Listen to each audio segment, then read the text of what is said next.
There are actually two disasters here. The original one in 1906, which I decided to make a video about, and my terrible attempt to make a video about it. On a previous walk a few years ago, I'd passed through the small village of Tickenham and stumbled on this intriguing plaque, telling the story of how a wagon load of circus animals once fell in the Rhine here.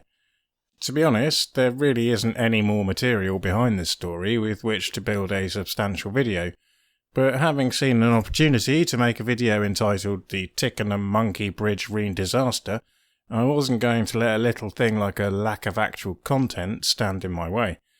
If you're not from this neck of the woods, you might be wondering what a Rhine is. This is a Rhine. It's basically a drainage ditch, through which a landscape that would naturally be marshy wetlands can be engineered into some sort of slightly productive farmland, usually for grazing.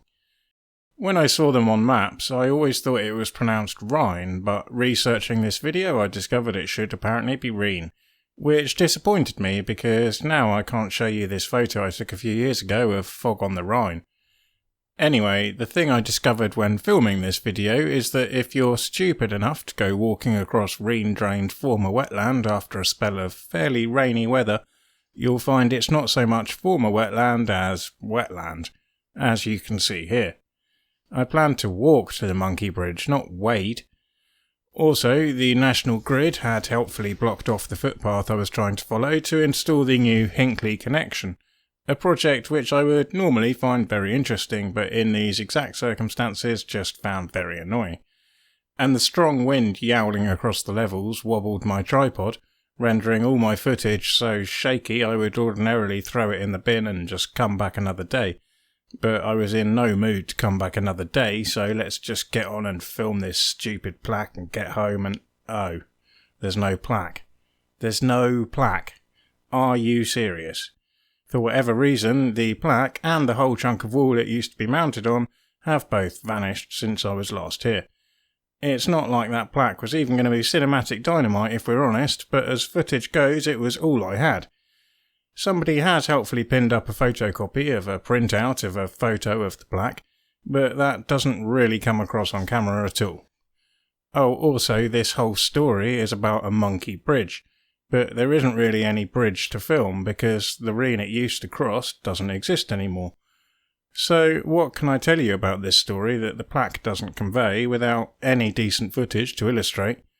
Almost nothing. On the 13th of March 1906, Bostock and Wombwell's travelling menagerie were trying to cross this bridge on the way to Clevedon.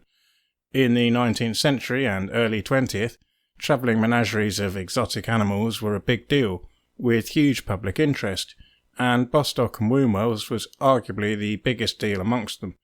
But within a few decades they were largely superseded by static zoos in their role as supposedly scientific or educational institutions, and by circuses in terms of their itinerant show business role. On this night in 1906, conditions were icy and the wagon full of monkeys ended up in the Rhine. The elephants were enlisted to drag the wagon out, but even they were unable. Eventually a local traction engine managed to haul the wagon free and the menagerie went on its way. The plaque assures us that all animals were unscathed, which initially felt like permission to chuckle at this absolutely surreal visual of elephants and monkeys floundering around in a ditch near Nailsea. Of course, it wouldn't have been very funny for the monkeys, and unfortunately it didn't take a great deal of research or even reflection to realise that nothing about the travelling menagerie life was funny for the animals. Even assuming the absence of deliberate abuse or cruelty, life in a cramped cage in a constantly travelling wagon in completely the wrong climate would have been miserable, and it's frankly a bit difficult to assume the absence of deliberate abuse or cruelty considering George Wombwell staged fights to the death between dogs and his lions, for example. Things weren't always so great for the humans involved either. In 1850, Wombwell's niece, Ellen Blight, was killed by a tiger aged just 17 whilst working for the menagerie as a big cat trainer. It was also not unusual for these exhibitions of quote-unquote animals that had been captured in exotic locales to include people, which is another whole world of wrong. Although I should note I didn't see any reference to Bostock and Wombwell in particular doing this.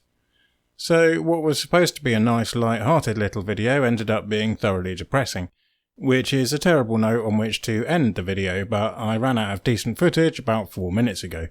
So thanks for watching, please like and subscribe and all of that stuff, or check out some of my other less disastrous videos about weird or wonderful West Country stuff.